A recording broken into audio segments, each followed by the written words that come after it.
25 years.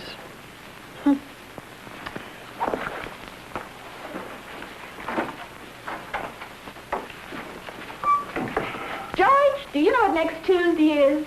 Next Tuesday, yeah. Oh, yeah. Do you know what it is? Yes, but do you? Oh, sure. What is it? Well, honey, you tell me. I want to just make sure that you haven't forgotten. It's our 25th wedding anniversary. Yeah, the 25th wedding anniversary. Just waiting to see, honey, if you remembered. Imagine, you and I have been married 25 years. Yep. You're a pretty lucky girl, all right. I found our old photograph album. What is this here? Oh, that's a rose from the wedding bouquet you gave me. Yeah, them artificial flowers sure do hold up, don't they? Look, our wedding picture.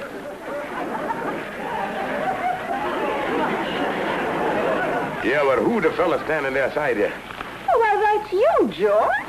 That's the way you looked when we went away on our honeymoon. Where'd we go? Indian country? Oh, now, you know we went to Niagara Falls.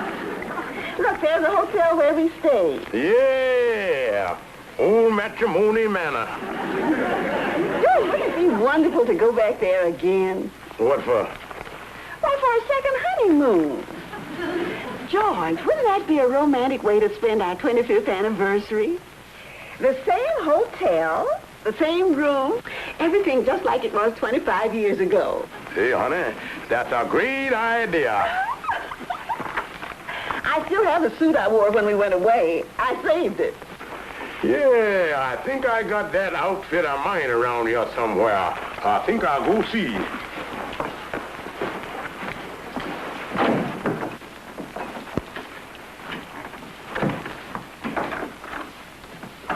Yeah, where's that thing? Seemed like I seen it here a couple of weeks ago. There it is.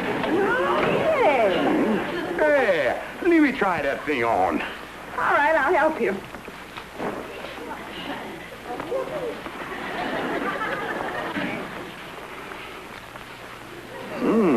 I must have stood a little too close to the fall. This thing here shrunk up a little. Oh, now, George, let's face it. We're both a little heavier than we were 25 years ago at Niagara Falls. Well, I guess I did take on a little weight around the international boundary. Papa? Oh, Mama, we're in here.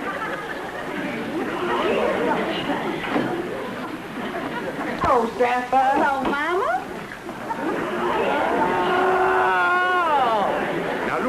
Don't start nothing. Me and Sapphire are just hauling Cupid out of the mothball, Mama.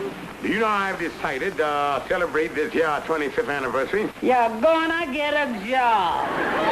Oh, no, it's gonna be a happy... what I mean, me and Sapphire decided we're gonna have a second honeymoon, and we're going to Niagara Falls. The same hotel, the same room, everything just like it was 25 years ago. Yeah, I better be getting down to the station to get the railroad tickets. Uh-oh. Something wrong, George? Look, Mama, I'm a little short. Would you advance me the money to get them tickets? Yeah, just like it was 25 years ago.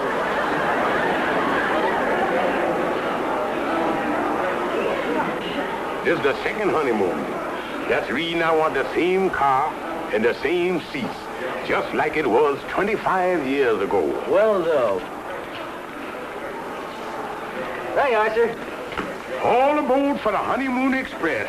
Da da da da dee da da da da da da da da da da da da da dee da da da da da.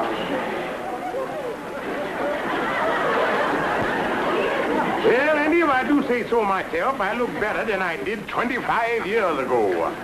Oh, be careful, Mr. Stevens. That jacket's just basted. Yeah, I bet you had to do a major construction job to get that thing to fit. Oh, I had to add a little material, and I moved the buttons over a little. If you move them buttons over any further, you're going to have to throw them to his stomach. Oh, that's all right, boys. Go ahead and laugh it up.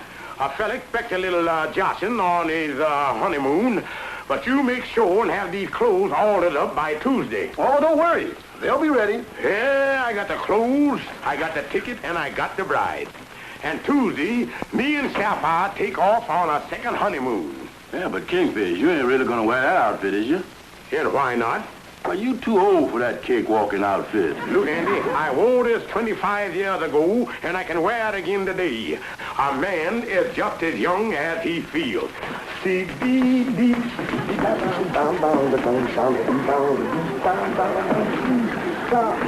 Oh, go to it, Kingfish!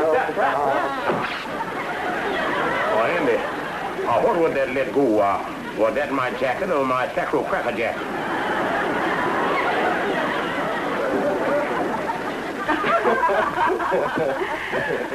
Oh, that must be George now. I'm so glad you waited until he came. I want you both to meet him. I've seen him in the hall, and he seems like such a dignified, quiet man. Hey,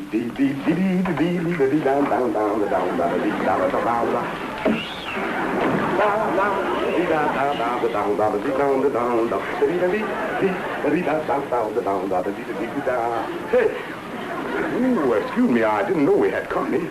George. Just getting into the honeymoon spirit, honey. Well, I know what you mean, Mr. Stevens. Florence and I were just married. Yes, George, this is Florence and Ed Miller, the young couple that just moved in upstairs. Oh, just married, huh? Yes, 3 weeks. Just starting the race. Well, me and the little woman here is just finishing up 25 laps. Yes, we know. And congratulations. Florence and Ed are going to feed our goldfish for us while we're away on our honeymoon. Oh, that's quite neighborly. Oh, we're glad to do it. Well, we've got to be running along. Yeah, thank you. Thank you very much. So nice of you to stop in. Thank you. Yeah, we'll be seeing you. Goodbye. I say the cutest couple, George. Yeah, honey. They remind me a little bit of me and you 25 years ago. Well, I only hope they'll be as happy as we've been. Well, they will if the boy has as much patience as I've had. What do you mean? Well, the ability to give and take, see the other fella's point of view, two sides to every question and all that stuff. Well, yes, a successful marriage is a 50-50 proposition, all right. Yeah, 50 here and 50 there. It's the childish and little arguments that break up a marriage. Yeah, that kid stuff, it caused all the trouble, all right. If it hadn't been for a childish quarrel I had with Henry Foster, we might never have met. Yeah, I remember you telling me about you blowing your top at him and then went for a walk in the park to cool off. And there you were sitting on a park bench. Yeah, and you come along and dropped your handkerchief to attract my attention. Oh, no, George. You tipped your hat to me and asked me what time it was. I didn't even see you before that. Honey, your memory's slipping a little there. It's as clear as if it was yesterday. You made the first move. You asked me what time it was. Well, if I asked you what time it was because I couldn't see the tower clock on account of you waving that handkerchief around in front of my eyes before you dropped it. I did not drop any handkerchief. Now, look, I was sitting there on that bench just like that. And you come a-walking by. Oh, you was a-walking. And you spotted me sitting there. And you stopped. And your eyes bugged out at my handsomeness. Like that. And then you opened your purse. And you took out your handkerchief. And you waved it all around in front of my eyes. And then you dropped it on the ground. It was pretty corny, but it worked. George, that's not true. You asked me for the time. You dropped the handkerchief. I did not. You did too. Well, to you. All right, if that's the way you feel about it, you can just forget about the second honeymoon. Well, that's fine with me, and I don't want to go on no second honeymoon with no woman who forgot how she met her husband. And there's your sentimental anniversary present.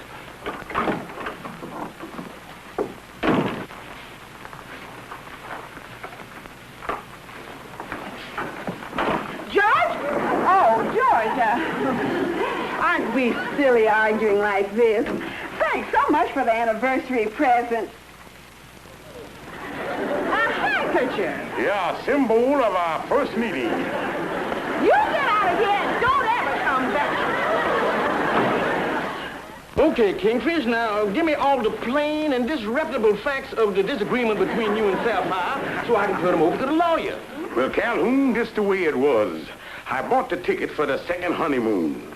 And I come home, and Sapphire greeted me with a smile. The plaintiff returns home to find his wife in an ugly mood. Then she give me a little kiss. The wife immediately starts nagging. There was a young couple there from upstairs. The place was jammed with vicious hoodlums. They promised to feed the goldfish. They threatened him with mayhem, assault and battery, and hit him with a fishbowl. Calhoun, will you please write down what I say? I is, Kingfish, I is. I just putting it down in legal language, that's all. Now proceed. Now, like I was saying... Hello, Kingfish. Hi, Calhoun. Hello, Andy. Hello, Amos. Kingfish, I got the rice and old shoes to throw at you when you take off on your second honeymoon. Well, you But know... don't forget to throw the old shoes back. They're the only pair I got.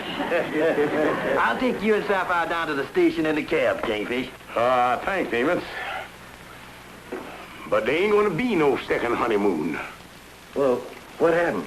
Well, according to the facts in the case of Stevens versus Stevens, the Kingfish being the first Stevens, before the versus preceding the second Stevens, the plaintiff entered into a matrimonial disagreement in which ended in him being the victim of a cruel and merciless beating. You and Sapphire have a fight? Why, at the open and shut case. The Kingfish opened his mouth and Sapphire shut it for him. Well, everything was going along fine until the argument started about how we met. The next thing I knowed, I was out in the hall with my hat in my hand. Waiting for the ambulance. Please quit putting words in my mouth. You mean you and Sapphire split up over a little thing like that? It wasn't no little thing, Amos. She said that I was sitting on a bench in a park, and she come along. And you stopped her and asked for the time. And she dropped. I did. That's right, Kingfish. You done bored us with that story a couple of dozen times. Now, where did that handkerchief come in there? You spread the handkerchief out on the bench so she could sit down. At least that's what you've been telling us. Okay, Kingfish.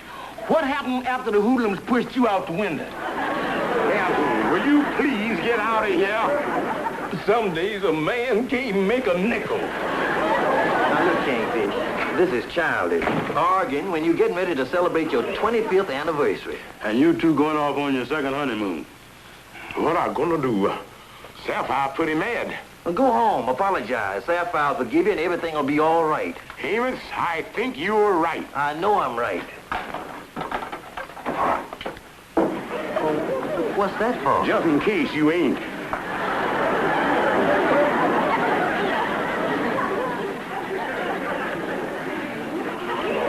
Well, honey, if you say I asked you what time it was, well, that's the way it was.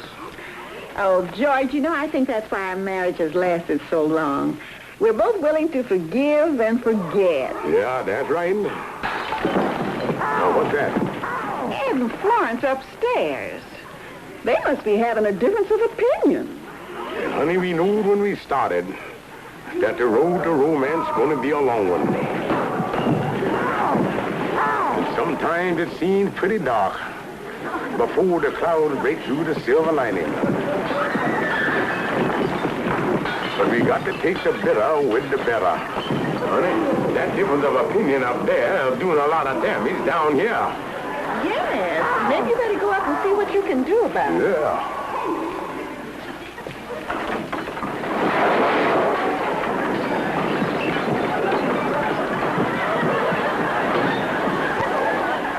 Now, let's all have some coffee and talk it over.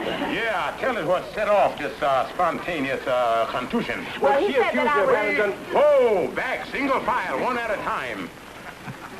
Well, I guess we've been getting on each other's nerves. How? Oh, little things. It started this morning at breakfast. Yes, every time he sits down at the table, he picks up his napkin, flaps it around, and then he sticks it under his chin, and it drives me insane. How about you? The minute you pick up a piece of toast, you start scraping it. Scrape, scrape, scrape. And what about you? Now, wait. With the scraping and the banging and the clattering, breakfast at your house must sound like a Spike Jones record. You're both being silly. Those are the childish little things you've got to overlook in a marriage. Well, I guess so. Well, they don't sound very important. Yeah, now, boy, go on, give her a little kiss there, and make up and live happy ever after.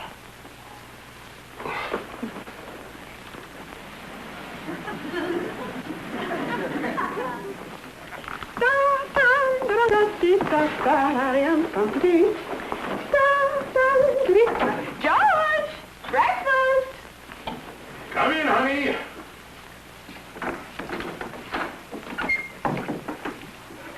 Hello, Georgie! Good morning, darling. Well, it's kind of quiet up there.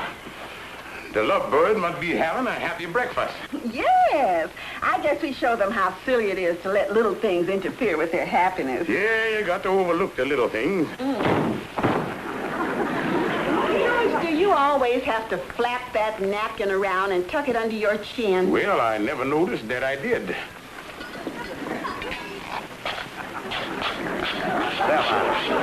Do you have to scrape that toast like that? Well, I've done it every morning ever since we've been married. Yeah, get on a man's nerve with that scrape, scrape, scrape.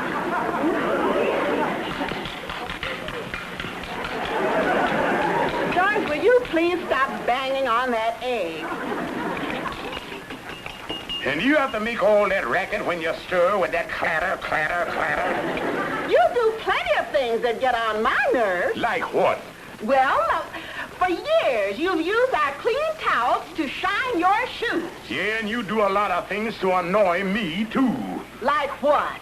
Well, by hanging your stockings all over the bathroom. Sometimes there's so many of them I can't get to the tub.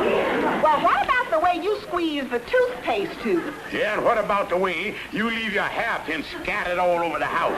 Who snores all night? Well, you don't bother me with that no more. Well, if I'm so unbearable, you don't have to put up with it. Yeah, and if I'm so unbearable, you don't have to put up with me neither.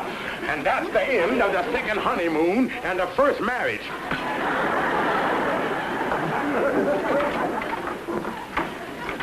And you dropped the handkerchief.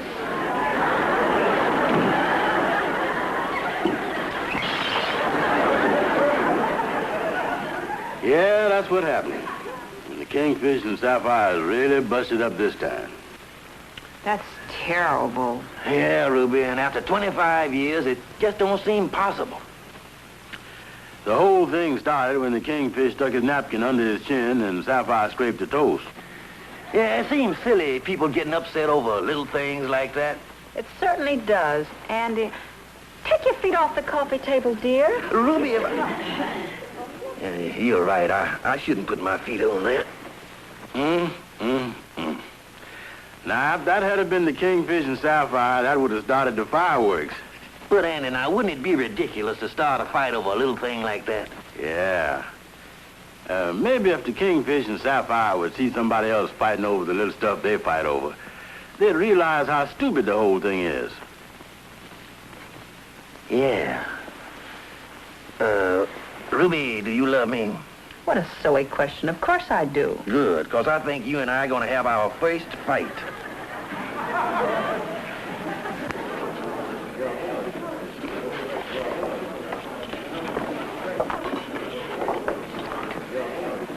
Are you sure Sapphire's coming? Yes, when I invited her, I told her to be here at 7:45. Well, I told the Kingfish 8 o'clock. I wouldn't want them to meet outside or they'd never come in. Oh, hello, Sapphire. Hello, Amos. Hello, Ruby. Would you sit down? Oh, thank you. It's awfully nice of you to invite me out tonight. Would have been kind of hard staying home alone, especially tonight. Oh, yes, and this would have been your 25th anniversary. Yes, if it hadn't been for that stupid, stubborn... Oh? I done lost my appetite. I'll see you later. Sit down, Kingfish. I will if I can sit with my back to the table. Now, you stop that. If you don't want to talk to Sapphire, you don't have to. Well, that's fine with me, because I certainly don't want to talk to him.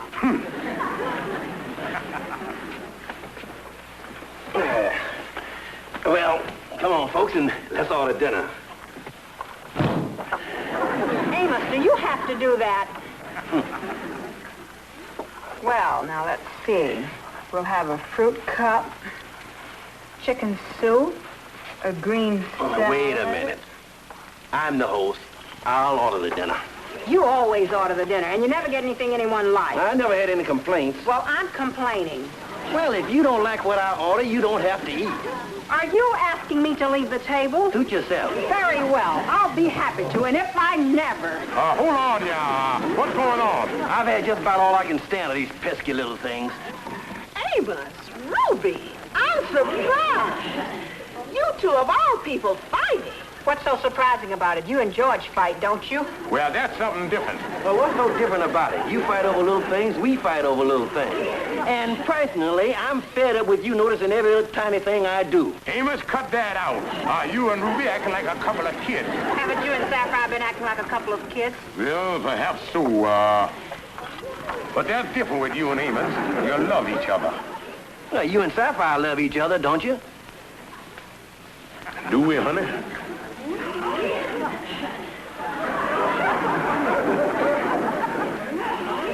Of course we love each other. And we've been married 25 years today, and we're going on our second honeymoon.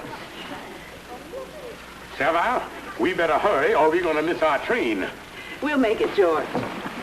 We'll see you in a couple of weeks, and don't fight no more. Oh, George, I'm so happy. Yeah, and I'm happy too, honey. And everything's gonna be all right now. I done forgot my glasses. Well, I'll go get them for you. That worked perfectly, Amos. You're a good actor. Oh, you're pretty good yourself. They never even suspected that we staged that little fight just to bring them back together. Well, so you and Amos and Ruby staged the whole thing. What are you talking about? Pretty smart, having Amos and Ruby put on that fake quarrel so I'd make up with you. So the whole thing was fake, huh? You know darn well it was. I know nothing of the kind. And if there was anything fake, it was done by you know who. Namely, you. Oh, Kingfish, I'm glad you're still here. You forgot your glasses. Thanks, Amos. How've you seen you?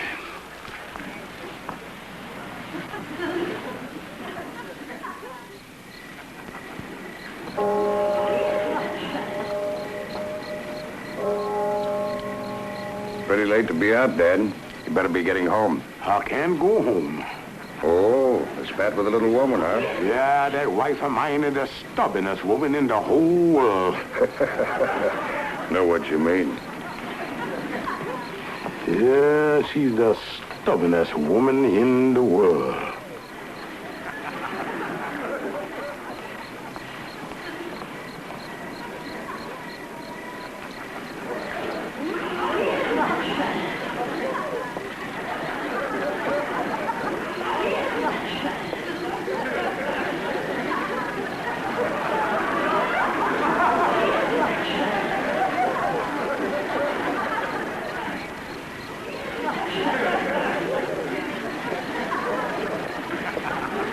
Excuse me, but you dropped your handkerchief. Oh, thank you. By the way, beautiful, what time is it?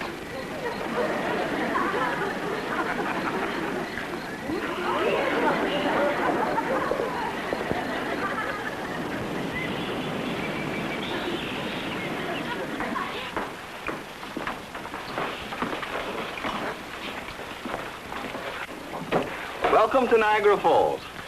That's the same thing he said to us 25 years ago. That's right, George.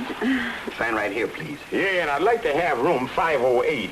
That's the one we had when we were here on our first honeymoon. George, the hotel hasn't changed a bit. Everything's just like it was 25 years ago. George! George! Get me a room, too. Yeah, everything just like it was 25 years ago.